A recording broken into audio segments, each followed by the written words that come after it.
two 12s on this Legend series. Master, I think we're going back.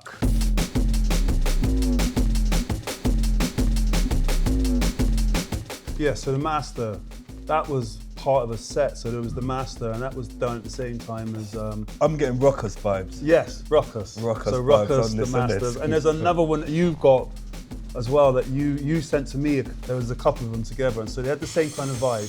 So the Master was really that sort of kind of gang-related vibe, where it was like, there's a difference between the gang-related vibes and the Krust vibe. So like, what was the difference? So the gang-related was more sort of hip-hop, sort of, like gang-related, he's like Brooklyn, Bristol. You're so hostile. Yeah, and all them he's like attitude. Yeah, he's got attitude. Yeah, he's in your face, and so he's like, he wants it all the time. He's like, it's an angry guy. Yeah, he's an angry. He's a hip hop b-boy, but he's like, do you want it? Do you want it or not?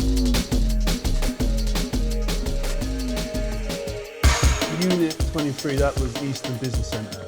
That was the unit number. So Unit 23 was the office number. There was a batch of tracks that we were making. Just really experimental, off-key. This was around the time as well. What year was this then? I remember I did coded language, so it was around that time. Coded language time, got you right, okay. So it's before then, so if you listen to that, there's loads of like live drum breaks in it as well, and some off-key breaks. Yeah. But it was that jungle period, where it was like very experimental, where we were just really experimenting.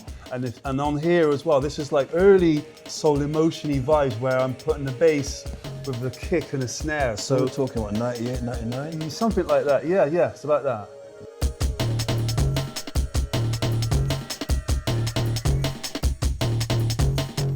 So you can start to hear where I'm doing these patterns with the basses, where I'm doing a bass that lands on a snare and on a kick. It's not very rhythmic, it's not sort of a melody, it's more rhythmical.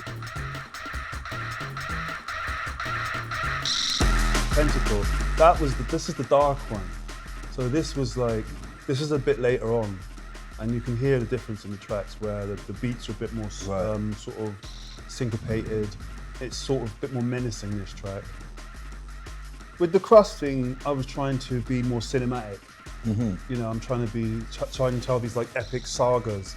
People had time to kind of like know about Krust, you get what I'm saying? His alias for his first release on V, right? Because his tracks were the first releases that we did on V.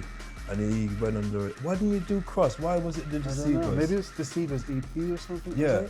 But yeah, I think that was the name I was going under. Your first EP was the Deceivers. People keep asking me, who's the Deceivers? Because they got the first tune on V, so they must be like, oh, I'm like, no, it's Krust.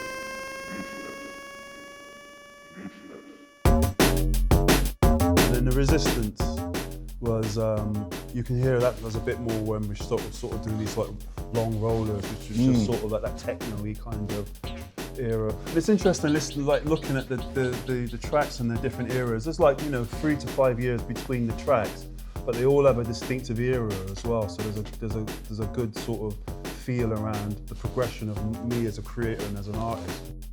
Krust, boy, you released some wicked tunes on the label, man. What is your favourite V tune? Angles is probably my favourite track on it because of the vocal and the way that the vocal did what it did. Everybody would sing the vocal, and I think that was kind of like sort of a legendary kind of thing when you're in the dance and you're playing and everyone knows the vocal. They know the intro is coming. Same thing with Warhead.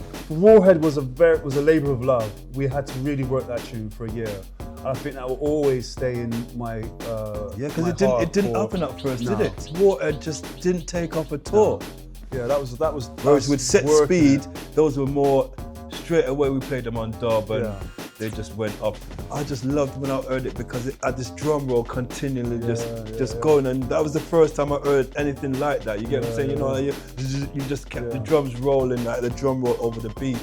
I was just really interested in movies, really in cinema and telling stories.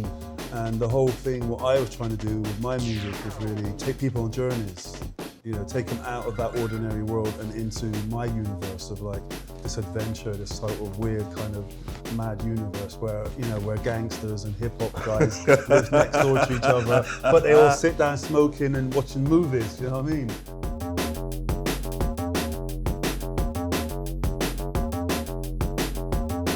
I think we've gone round through the evolution of a sound, you know what I mean? And I think sort of, drum and bass is kind of, it's done what it's done, and you've got a new generation that's been maybe brought upon it, but they want to go back. Just like when we were listening to hip hop, we were curious. We were like, well, where did these samples come from? And good as well, because a lot of this stuff needs to come back. And I think it's inspired us as well to sort of revisit our roots, revisit where we came from and the sounds that we were making then. Because I think in a way we rushed into the next era before we fully fleshed out what was going on there. You know, the technology kind of crept up on us and got sort excited, of, it was like, you know, the new technology, you could do this, and this, and we just abandoned what was already working and jumped on something new. And we've needed a new generation of kids to remind us how beautiful our history is.